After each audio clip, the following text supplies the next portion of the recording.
return to open session, please? So moved. Second. Roll call vote. Carla, Aye. Joe, Yes. Lizzie, Yes. Jennifer, Yes. Renee, Yes. David, Yes. Corey. Yes. Motion carries 7-0. Thank you. Welcome everyone again to the special board meeting of the Woodland Community Consolidated School District number 50 for March 31st, 2021. The meeting will now come to order. Roll call, please. Carla, Here. Joe, Here. Lizzie, Here. Jennifer, Here. Renee, Here. David, Here. Corey, Here. and we have quorum. Great. Please all join me in the Pledge of Allegiance. I pledge allegiance to the flag of the United States of America and to the republic for which it stands, one nation under God, indivisible, with liberty and justice for all.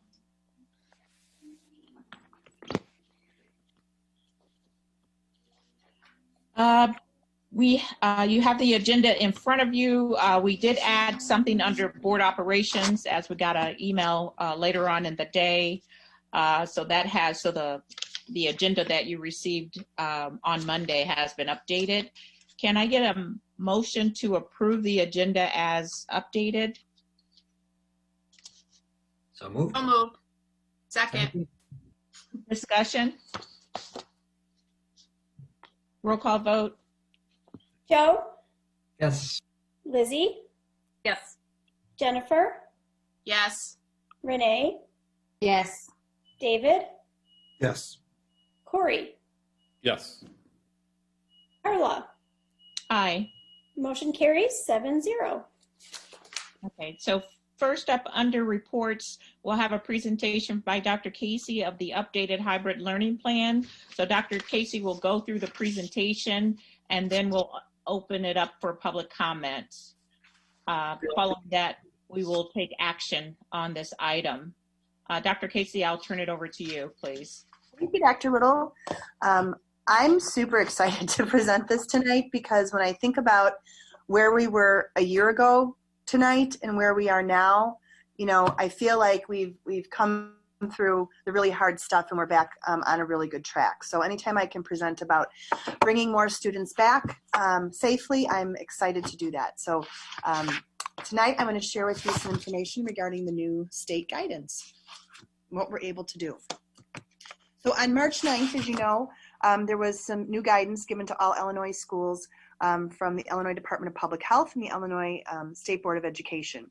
And that the biggest change was that social distancing for in-person learning is now defined as 3 to 6 feet for students and fully vaccinated staff. Maintaining 6 feet still remains the safest distance, but schools can operate at no less than 3 feet in order to provide in-person learning. Unvaccinated staff should still maintain 6 feet social distance as much as possible because adults are more susceptible than children.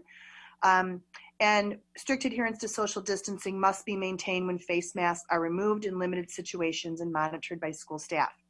The definitions of close contacts have not changed. It's still within 6 feet of someone, mask or no mask, who has tested positive over 15 cumulative minutes. Because the new guidance states that social distancing can be 3 to 6 feet, schools are now eligible to select the reduced quarantine option of 10 days pending the close contact remains asymptomatic. Also, if staff is vaccinated, they do not have to quarantine if they come in contact with someone who has tested positive. We still do recommend testing 5 to 7 days after the exposure. School districts still should require self-certification and verification for all staff, students, and visitors prior to entering school buildings. And we've been doing this since the beginning of the pandemic, way back in March. In-student instruction should be prioritized over extracurricular activities. And right now, the majority of cases that are coming into the Lake County Health Department regarding young people have come from sports and other outside activities. So that's something that we're watching also. The CDC, we look at guidance from the Lake County Health Department, the Illinois Department of Public Health, and we also look at the CDC. And the CDC, again, recommends, being careful with the 6-foot distancing. They're still recommending it between adults, and they're also talking about making sure that you have the 6-foot distancing during certain activities such as band or choir or those types of things. So tonight I thought the easiest way to explain the changes that we were proposing, I went over them at the last board meeting, but this time I thought I'd break it down by school. So our first school is our primary school. And our goal overall is to increase the amount of students in person as safely as we can. So therefore, we examined every grade and every school and every space again to fulfill that goal. As you know, the primary school currently has students attending every day for a half day, Tuesday through Friday. At the primary school, we're looking to expand the half-day program to full day for those students that qualify. So the kindergarten staff has used data to determine students who need to attend a full-day program. There's room for about 40 students max, so that is 20 English students and 20 Spanish-speaking students. Those students have been or will be contacted by their teacher for their eligibility in this program. They're going to attend their regular kindergarten class for half day and then the kindergarten plus class for the other half of the day. If a parent has said, no, I don't want my child to come in full day, then we go to the next person on that list. So that's the update that we're looking for at primary. Next is elementary. At the elementary schools, East and West, we looked at the numbers of those that have chosen in person. Again, we've looked at our spaces and we've looked at all the recommendations from the Illinois Department of Public Health and the CDC, and we determined that we're able to combine weeks A and B for students. So students students that are in week A would come, A and B, and students that are in week B would come in week A and B, Tuesday through Friday. Students would still travel now to their special classes, PE, intervention classes, and resource classes. Food, when food is being served, it will be served for breakfast and lunch in the cafeteria, in the gym, or in their classroom, depending on the number of children in each class and depending on the space available. And this may differ from class to class. Those students who have chosen remote learning thus far will stay in remote learning. That's one caveat with us doing this. You'll see it's different than the intermediate and middle school. Once we get through and place these students, combining them with A and B, then they can request to be put on a list to come back from remote learning to in-person. We have a priority list of students, which I'll talk about a couple times when I'm doing this presentation, and it's really prioritized by what the Illinois State Board of Education has told us, starting with our students who are homeless, our students that have individualized education plans, our students with the 504 plan, our students who receive English language support, and finally, teachers and school leaders have been and will continue to examine those students who are not engaging remotely to invite them to attend in-person learning Tuesday through Friday every week.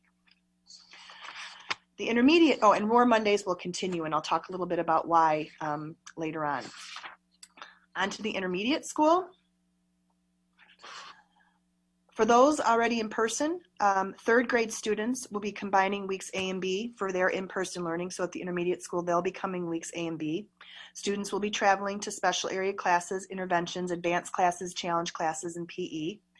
Dr. West and her team over at Intermediate have a list of students who are categorized and prioritized, and they will be contacting those parents and caregivers to inquire if they want to participate in the in-person learning Tuesday through Friday every week. Again, this includes the groups of students that I listed for elementary. At Intermediate, and the same thing that I'm going to talk about at middle school, the class size ranges are anywhere from 3 to 21 in one class. So depending on the number of students in a class, other students may be able to attend for week A or week B. So the number of who is in person and the number who has been remote, they've been changing daily. So parents have been calling in and saying, you know what, my child has come back in person, I really want them to go. I want them to go back remote. So we've been changing them to remote, or vice versa. Somebody's called and said, I said I wanted remote, but I really want my child in person. Can they come in person? So at the intermediate and middle school, they've really been working to try and take care of all of those parent requests. There's currently over 640 students at the intermediate school who are learning in person, and we hope obviously to increase that number. One of the categories I discussed earlier were if we decided to have A and B weeks together, were other families who are enrolled in those A and B weeks. We're asking families, if you are attending in person and you'd like your child to attend for both weeks, we need to go through that priority list, but please just contact the principal and you can be put on a waiting list. And again, some classes we may be able to do it and other classes we may not. So if a parent would like to do that, we just need to know that you want to do that. We have parents that want to, we have parents that don't. We have some parents, when they heard about this plan at the last board meeting, do not want their children to come in because now we have more children coming in, so they're more comfortable not having their children in. So we're really doing our best to try and accommodate what parents want. You know, we feel that parents really know what's best for their children, so we want to be able to allow them that choice. So that's what we're trying to do, and all of our principals have been doing a fantastic job of doing everything they can to accommodate all the students the best way possible. So middle school, our 6th through 8th grade students, they're going to be following the same path as our intermediate students. Mrs. Drake and her team also have a list of students who are in the categories I mentioned before, and they'll be contacting those students to return Tuesday through Friday every week. The number of students, again, have been changing daily because they continue to add students in person or to remote based upon parent request when they're able. The main reason middle school is not able to accommodate combining all students is primarily the same reason as intermediate. Although, you know, people look at our middle school and it shows in our intermediate school some really large spaces. Some of those larger spaces appear to work, but let's say we'll take, Mrs. Drake was explaining to me, you know, we take a gym, and our gyms are large if you think about where we have, let's say, our promotion ceremonies, but normally there's 6 PE classes in that gym. It's not that there's 1 PE class in that gym, there's 6 classes. So they have taken some of their PE classes in order to accommodate larger numbers and put some, you know, there are some going on in classrooms, there are some going on in the gyms, but they've mapped out all of those spaces to determine where we could actually fit students. Once again, once the prioritized list is covered, if parents of students who are currently in session A or session B would like to be put on the waiting list, they can contact Mrs. Drake and her team will examine that student's whole schedule and let the parent know if it can be done. Our goal, again, is to get as many students back in person as safely possible. And currently we have 780 students in the middle school who are in person. So the why behind all of it, the guidance is clear. We can change now for the 3 to 6 foot distancing between students in the classroom, but we do have to have 6 foot distancing between students while they're eating breakfast or lunch or during certain activities. Intermediate and middle school do not have the capacity at this point to open up for everyone to make sure. That's why we wanted to make sure that those students, we could prioritize to have those students in that we wanted in. And they're going to be sending out additional communications to parents, and if parents had any questions, they could certainly talk to their those principals or those assistant principals. It's also important to remember that all of our special education structured and instructional programs have been attending every day, Tuesday through Friday, as well as all of our kindergarten students. I've had parents, you know, contact me after we returned to in-person, and they said, well, there's only 6 students in my child's class. Why can't you combine weeks A and B? It's important to remember that a child's homeroom is only one part of their day. So when we looked in depth at the 4th through 8th grade students, those numbers were different for breakfast, lunch, breakfast, lunch, and special classes and PE classes. Some schools that are opening up around us, some schools have not made this change even though the law has changed. Some schools that are opening up around us have very low in-person numbers, so they're able to open up. Some are opening up, but they're not providing lunch. Some are opening up and they obviously don't provide breakfast. So everybody's doing what really works best from their schools. Some are changing teachers in order to do this. And we heard loud and clear from our community they did not want to change teachers. So we are not changing teachers. Finally, our children are not vaccinated and we're still offering our parents a choice of remote learning. And we still are in hybrid with some students in person, some students at home, and learning under the direction of the same teacher. So that has not changed. The other why, we're examining areas by social distancing now, not capacity limits. So that means in the past, a large space, such as a cafeteria, may have a capacity limit of 50 people. Now it's done by social distancing of 3 to 6 feet, depending on the activity. We are prioritizing by the groups advised by the Illinois State Board of Education. And we still are offering, remote, and we are not changing teachers. So that's some of the reasoning of where we were at with those. We know it's going to look very different in the fall. We know in the fall that we would set it up differently in order to accommodate everybody that needs to be in.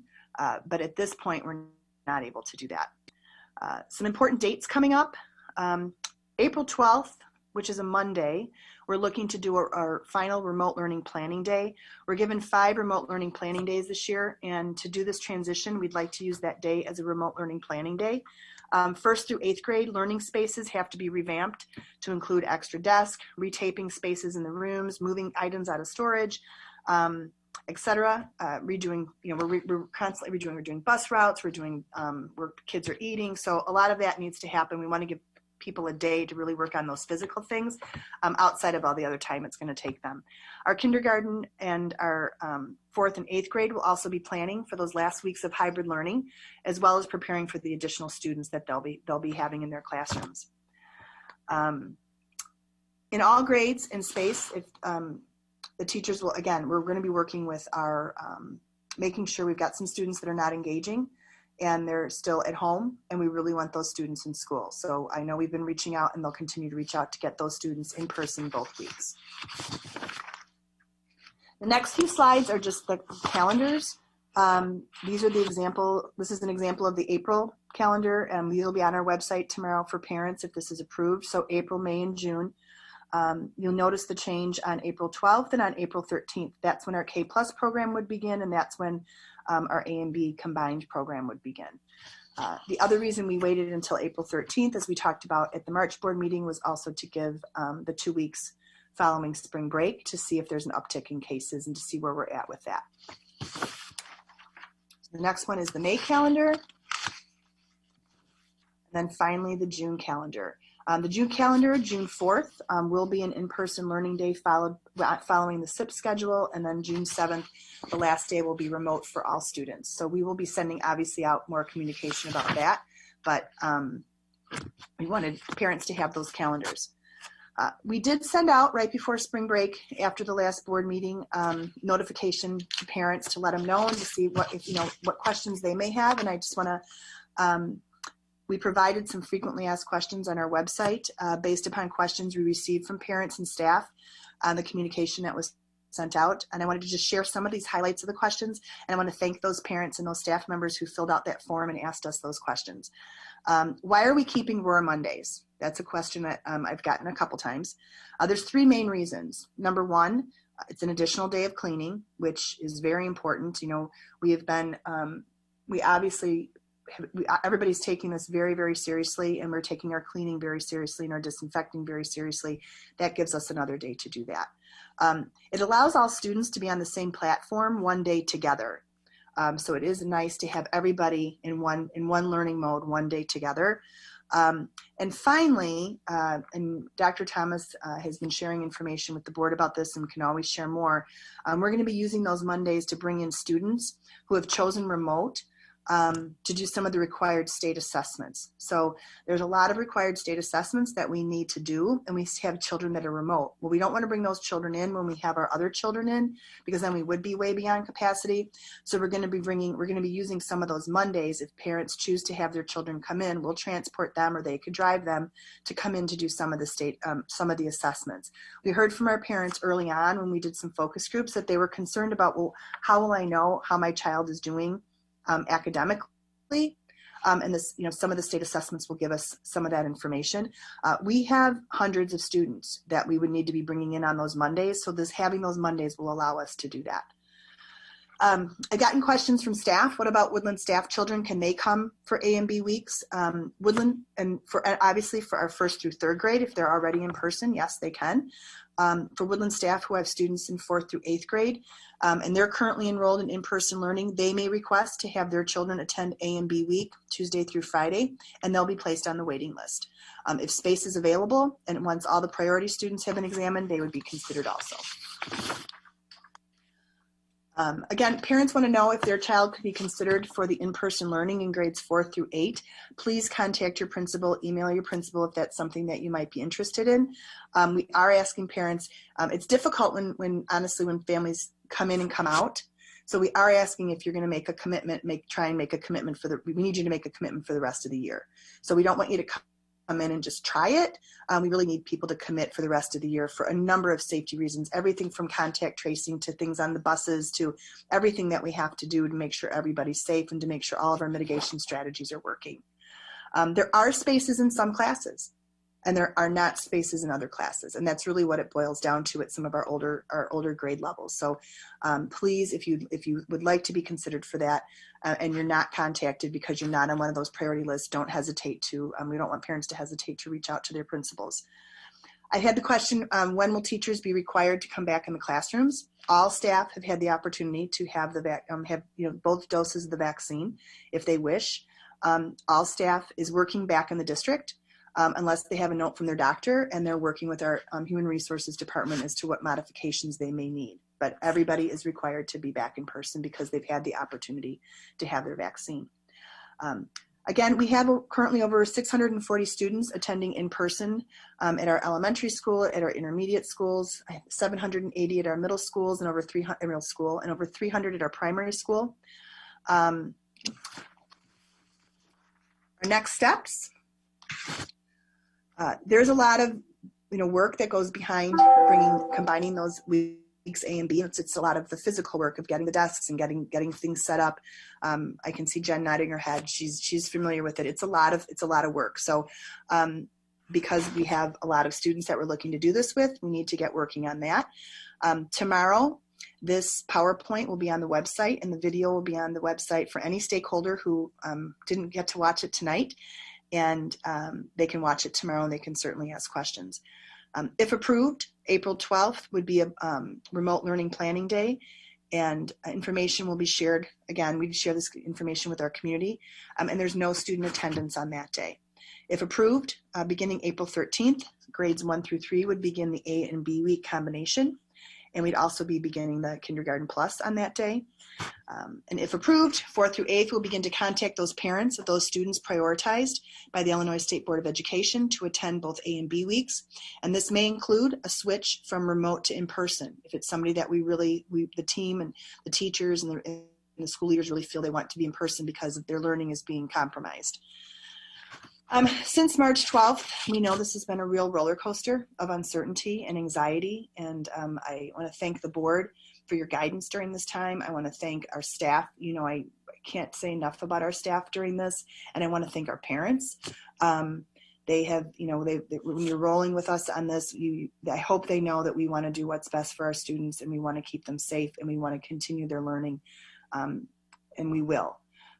What keeps us strong is that we're focused on those guiding principles of safety, learning, and communication. We're united in our commitment to student and staff safety and learning for all. And I'm just asking our learning community in whole just to continue to work with us. People have said, well, why are you switching again? Consistency is good. Why are you switching again? And I understand that and I get it, but I also feel that it's my obligation to recommend anytime we can get more students into school to do that. And so that's what we're doing tonight. I feel like we're on the other, like I said at the beginning, we're on the other side of the mountain. We're really ramping up and working hard to get plans ready for the fall. But in the meantime, we didn't want to lose this opportunity to bring more students back. So that's why we are where we are tonight. So now I'm happy to take any questions. Okay, before the board ask questions, we're going to open it up to the public because the board will have time for questions under the action item, but prior to voting. So are there any citizen questions or statements at this time, Laura? No, there are not. No registrations so far. Okay, that was quick. Okay, I'm really surprised to hear that. Let's then move forward before we have a board discussion. Can I get a motion on the item? And I'll start it off and then, okay, so I move to approve the following revisions to the district's current hybrid learning plan beginning April 13th, 2021 to allow students in grades 1 through 3 who are already assigned instruction, who are already in person for instruction, to be combined into a single group, with students will come to a week. I'm sorry, this is hard to read. Which students will come to school weekly, Tuesday through Thursday, to allow a maximum of 40 students in the K+ program at primary to attend school for a full day, classroom space permitting, to allow grades 4 through 8 to prioritize weekly Tuesday through Thursday instruction. Tuesday through Friday instruction to those students who qualify under the different risk categories defined by the Illinois State Board of Education, space permitting. All students, regardless of grade level and learning plan, will continue remote learning on Roar Mondays, and the district will continue to provide a 100% remote learning option for families who are concerned about returning in person for elevated health risk or for personal choice. Second. Sorry, Joe. Okay, discussion. I did have a question about, because it came up as a criticism, I think, from one of the emails we received from a parent, in terms of just the communication around parents understanding Roar Monday. I think we had one email on that. I just want to make sure that was addressed, and what's our plan going forward to ensure that, I know you've sent out the school calendar. I know you've done a lot of communication around that, but have you thought about how that could be improved? Well, I can tell you that we hear what I hear mostly is that we've over communicated and we're sending out too much, because a lot of times teachers are sending it, principals are sending it, I'm sending it, district sending it. So we really have worked hard to make sure that, you know, people get the information they need. I think the Roar Monday piece was confusing for some, because it was when we were trying to have those students roll in, so we could have them in on those Mondays. I know the schools have sent home, like, you know, specifically, here's what this Monday is going to look like. But the principals and I have spoken. I know we're still working on that. So I'm hoping that parents and the parent that, you know, have had a concern, we certainly said we can give a paper copy. We can do, if there's something different that anybody would like, just let us know, and we're happy to do that. Okay, so they know to contact their school principal or the teacher to request alternate communication? Absolutely. Okay. Then my other question is on the air purifiers. There was one concern that not every office has air purifiers for the staff. Sure. So the air purifiers we have, and maybe Chris can speak to this better than I can, but the air purifiers that we have they take up, I believe they take up, and I don't know if John's in the waiting room or not, but you know, they take up like 15 to 20 feet of space. Brooke, is John in the waiting room? Could we bring John in just to answer this question? He could probably answer it better than I can, of what the air purifiers are actually doing and why we don't have them in every space. We do, if somebody does have a specific reason that they would need one, and their doctor says they would need something just in their space, then we just need to get a note from the doctor, and then we work with that person to get them what they need. Oh, good. Okay. Absolutely. But John, can you explain a little bit more about the air purifiers? Sure. The initial pass that went out, we kind of put them out in 3 phases. We targeted anywhere we had students first. Oh, good. Okay. Absolutely. But John, can you explain a little bit more about the air purifiers? Did I just?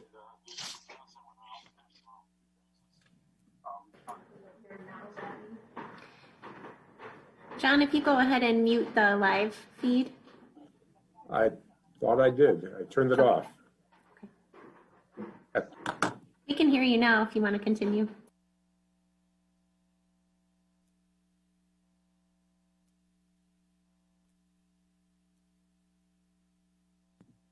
I apologize. It was in my background. I thought I shut it off.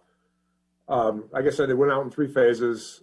We targeted where students were at on the first phases. We didn't go where offices were because that would start implying like the ESC building and just general admin offices.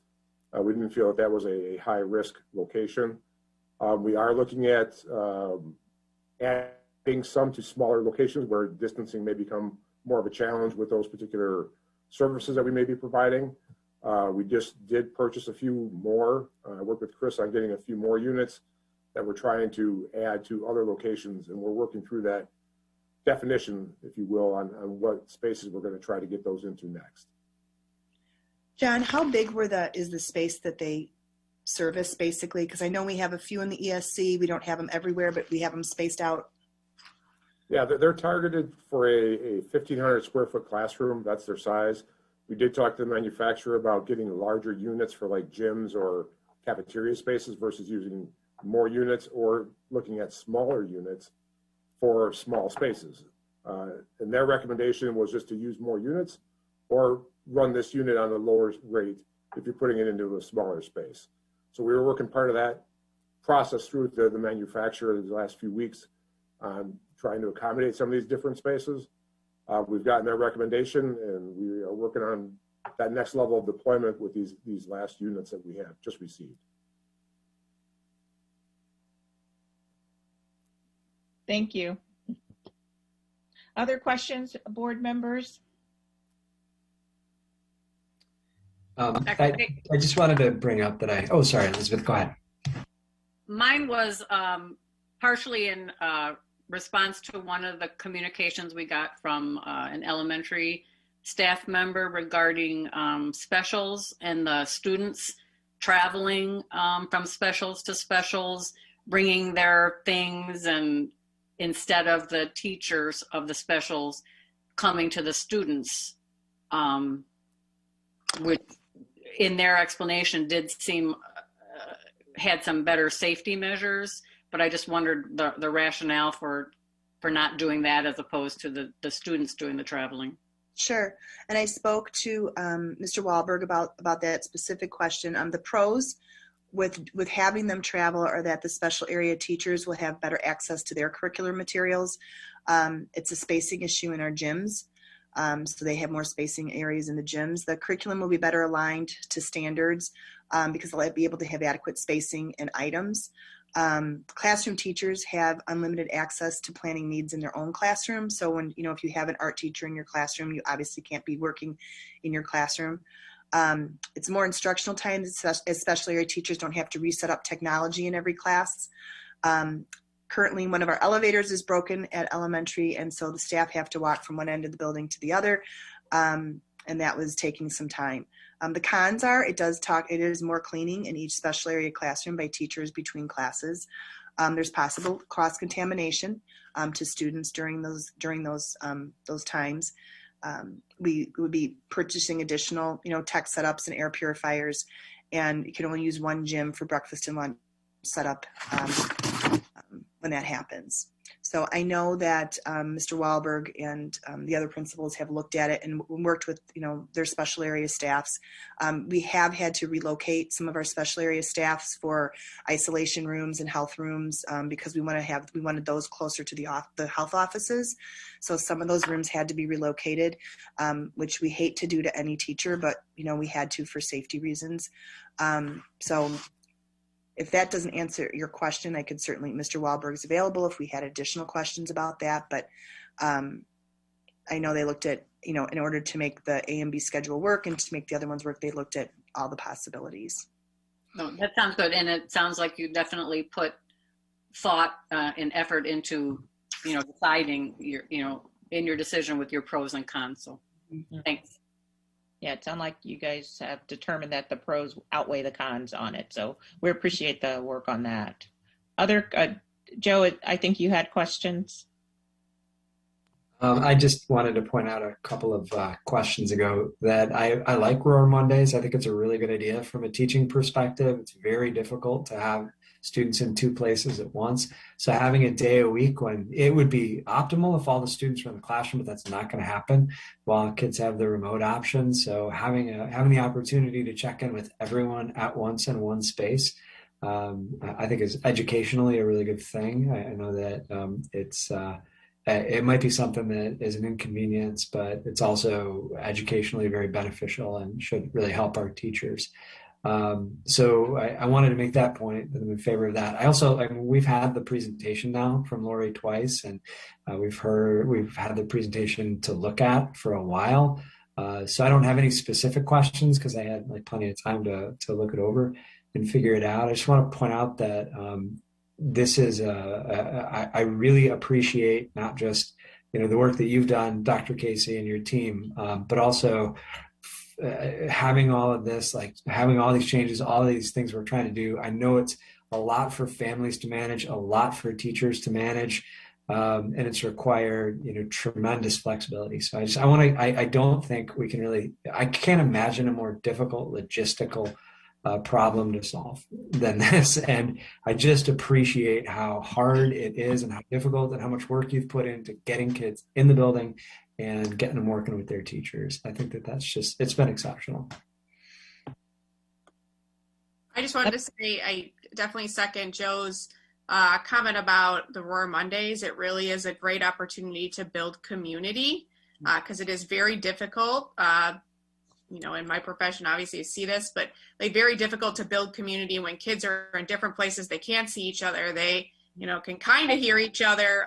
It really does give an opportunity to do some things that are allow everyone to be together, even though it is virtual. So I do think that is an important component, even though it is a bit inconvenient. I totally get that.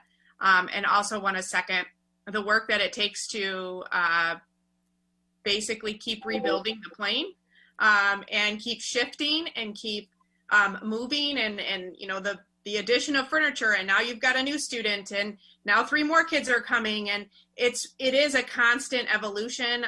So I want to thank Lori and the team and the teachers who continually keep rolling with that because it is, can be like daily changes, as Lori mentioned.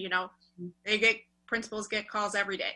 And I know that happens, and I know how much work is involved for the entire team, from your custodial staff to the teachers, to the administrators, to the office staff, and the bus drivers, and all of that has to just keep evolving. So thank you for all that work and being willing to continue to do that work just to get more kids in our building more frequently, because it really is good for kids on so many levels.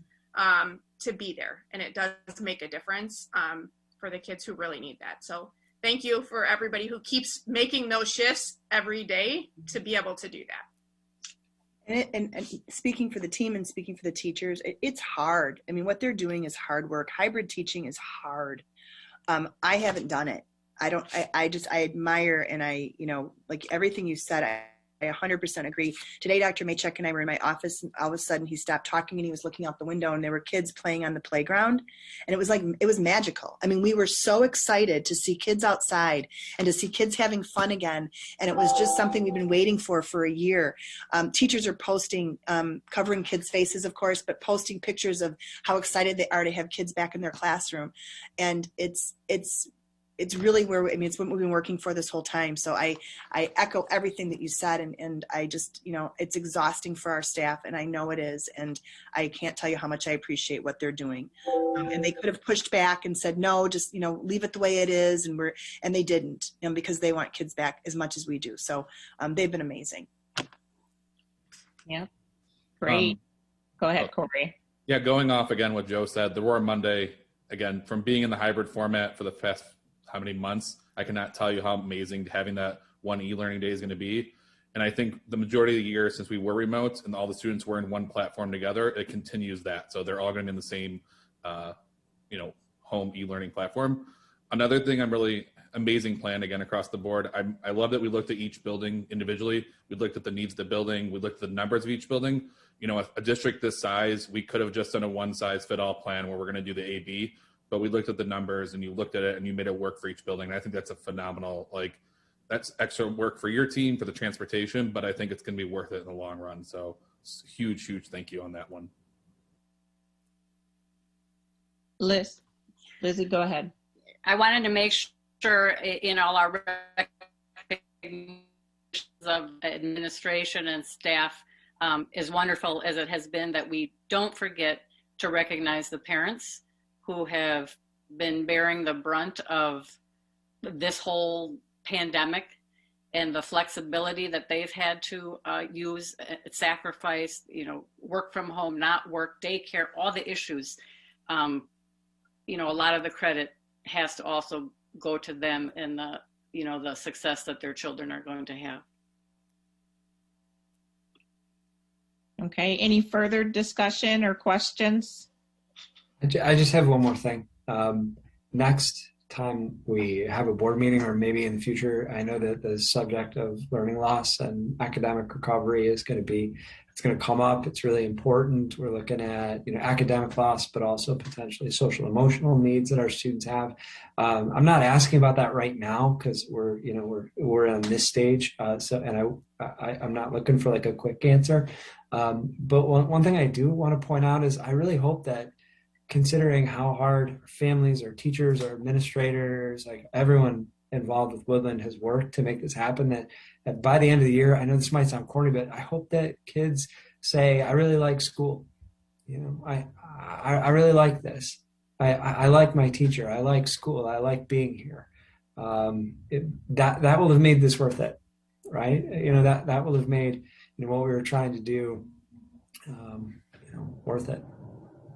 That's all. Other comments, questions? Oh, hearing none, we'll go ahead and do the roll call vote, please. Lizzie, Yes. Jennifer, Yes. Renee, Yes. David, Yes.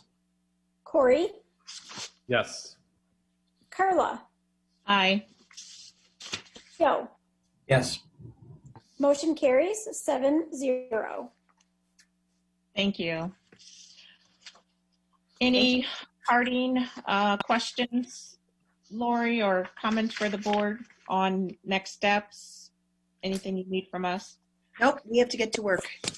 Okay. Did you want to reiterate some of the things that parents should look out for tomorrow from your last slide that you had up, just so that parents are aware, please? Sure. So tomorrow, the communication will come out from Brooke, from me. Brooke and I do it together. It comes out normally every Friday, but tomorrow it's coming out on Thursday. And it will have slides from tonight. It will have a recording of tonight's meeting, and it will have some reminders of things coming up that parents should be aware of, and to just to let them know about the changes and when changes will be happening. So that's a really important communication for parents to read, because we really try to include everything in there. Each school, probably next week, will be sending something home to let them know about changes coming, for that specific school or that specific grade level. So they should watch for that too. But tomorrow we'll give the broad big picture, and you can just look for your child's grade. It'll have all the calendars in there, and it'll have all those things, so they can take a look at that. Okay, thank you. And I apologize if I was rustling my papers when you were talking. I just realized I was doing that, so sorry about that.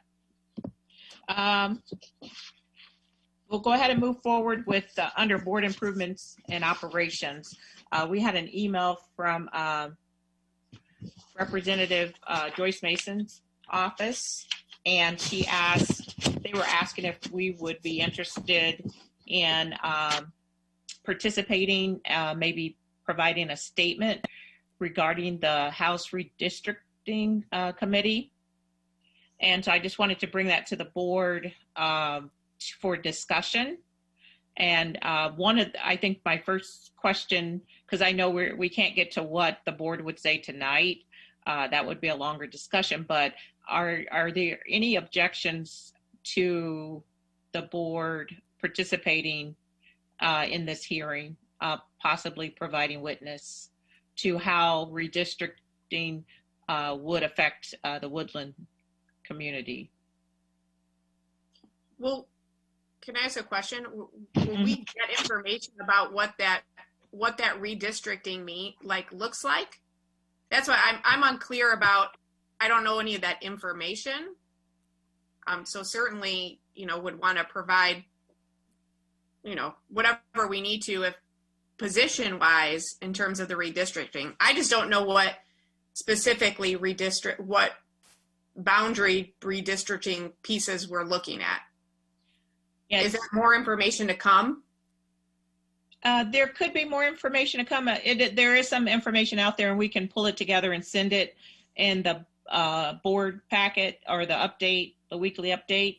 But basically, every 10 years or so, the House has to look at redistricting based on, the population size, and just to that. So I think that's basically what the Illinois House is looking at. They would be responsible for redistricting for the state of Illinois. So what they would be looking at from us, you think about Woodland, for instance, we are in several different House districts, and we are in 2 congressional districts. Is it 2 or 3? I think we even have a third. The 2 main ones, I think we have representation from Representatives Congressman Schneider, Congresswoman Underwood, and I think we even have a piece of the 6th district, right? Smaller piece of that within our district. So how does that really affect our ability to advocate? Would it be better for Woodland if we advocate for, say, being in 1 congressional district, or not split between different House districts and Senate districts? Because even at the state Senate level, we have more than 1 state senator representing Woodland's district. And is that a problem or a benefit for us? Those are things for us to think about in terms of redistricting. How has our demographic shift over the years in the district, and how does that benefit? How would a redistricting benefit us? So that's basically my understanding of it right now. Do anybody else that might be more involved? I'm not more involved, but that's my understanding of it from what I've been following. I don't have an objection per se to us. I think that it's always important for us to have a voice and have a seat at the table. So I don't have an objection. Yeah, I agree. I mean, I think it's important to be involved.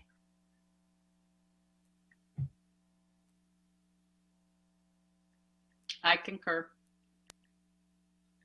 I also concur. Oh, thank you for that clarity, because I was confused. So I have no objection to the involvement. I thank you for kind of clarifying what we're really specifically talking about, because I was not sure. Yeah, that was pretty much it. You think about some of the issues that we've been dealing with, with evidence-based funding, and how that funding goes primarily to Prairie Crossing instead of to the children that it's intended for, things like that. I think we could provide some type of witness on that, just to keep it in the forefront of elected, state level elected officials' mindsets, because they ultimately vote on issues of school funding. So that might be something we can, bring up at that point too. I appreciate that Representative Mason asked. I don't know if that always happens, but that was good of her. Yes. Dr. Little, is there any information you'd like from the district to help prepare for that? Yes. Well, I thought if we get a consensus from the board to move forward with it, then Joe, you and Chris and I can kind of sit down and discuss what we would want to say, because I think it would be helpful if maybe at least the 4 of us plan to attend this hearing, if that's okay with everybody.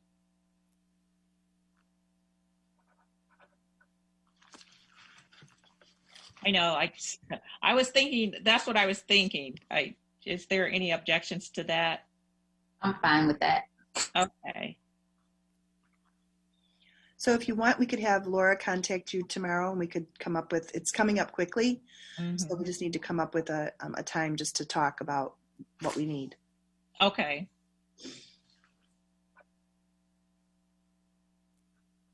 So I let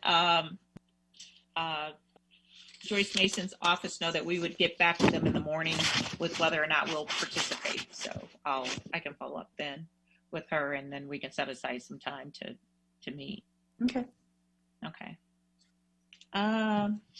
Any further discussion on that item?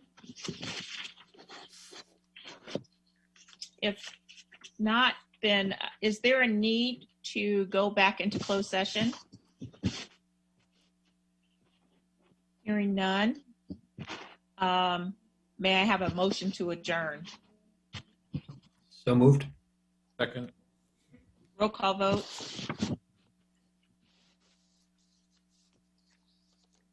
Jennifer, Yes. Renee, Yes. David, Yes. Corey, Yes. Carla, Aye. Joe, Yeah. Lizzie. Yes. Motion carries 7-0. All right. Okay, everyone, thank you for attending this special meeting, and I will see you all soon. Good night. Good night.